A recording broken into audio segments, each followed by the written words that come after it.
بسم الله والحمد لله والصلاة والسلام على رسول الله صلى الله عليه وسلم. أما بعد فأعوذ بالله من الشيطان الرجيم. بسم الله الرحمن الرحيم. دریم درس دی کتاب قدوری مضمون فقه فصل اول موضوع طهارت. د طهارت څخه دریم درس دی. اوله مسله په طهارت کې د اوداسه سنتونه دي. په قدوری کې راغلي دي اول سنت تسمیت الله تعالی بسم الله الرحمن الرحیم به د اوداسه په ابتدا کې وایي. دوهم سنت غسل الیدین ثلاثا د کوچني بندو پورې به لاسونه درې واره پریولي د اوداسه په ابتدا کې. دریم مسواک به ووهي، که مسواک نه ورسره د شهادت په ګوته سره چې غاښونه پریوي. او څلورم مزمزه په رسه لاس سره چې خولې ته اوبه ورواچوي درې واره. او استنشاق پنځم سنت په پزه اوبه لغړول، په لپه کې چې اوبه واچولې یوازې په یوه سږمه لږ څه کش کې بعضې کسان اوبه په لاس کې واخلي پزې ته یې وروغورځوي، نو هغه خو هلته ورځي نه. نو طریقه یې دا ده چې په لپه کې اوبه واچوي او دا یوه سږمه بنده کړي، په دا یوه سږمه لږ څه کش کړي چې دلته راشي، بیا یې پوکي، بیا دا بله سږمه بنده کړي لږ څه اوبه پوکي چې د سږمو ته یې اوبه پورته سي. ډېر هم نه چې هلته لوړې ولاړ سي په تکلیف کې، چې لږ څه در دا ځای ورسېږي بیا یې دا خوا څخه پوکي. او شپږم مسح الاذنین د دوو غوږو مسحه ده په دغه دوو ګوتو سره. په دغه ګوتو سره به د غوږو دننه پاکي داسې، او په دې ګوته سره به په بټه ګوته سره به د غوږو شا مسحه کیي.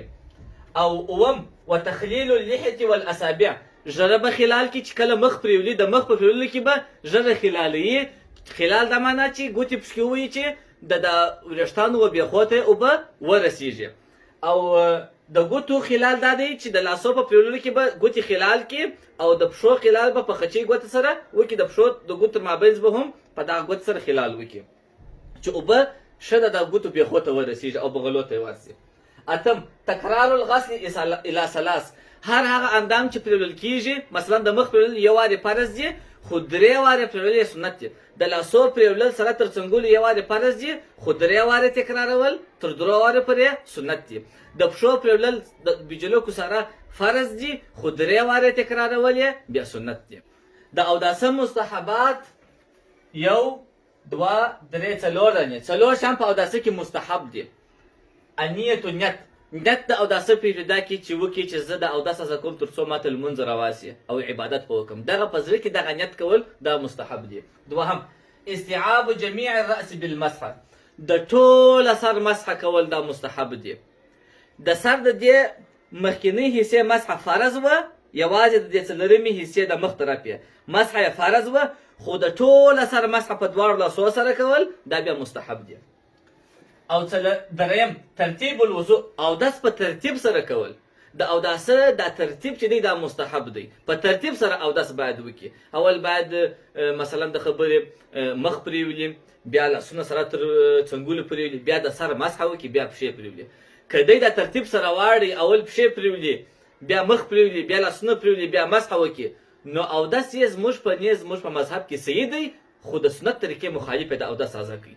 هغه ثوابونه چې الله درته ورکوله هغه بیا نور کوي پر هغه اوداسه چې په سنت طریقه باندې وي، په هغه کې بیا ثوابونه هم شته. او څلورم وبالمیامین په راسته اندام به شروع کوي. راسته لاس به مخکې پریولي، چپه راس به وروسته پریولي، راسته پښه به مخکې پریولي، چپه پښه به وروسته پریولي. السلام علیکم ورحمة الله.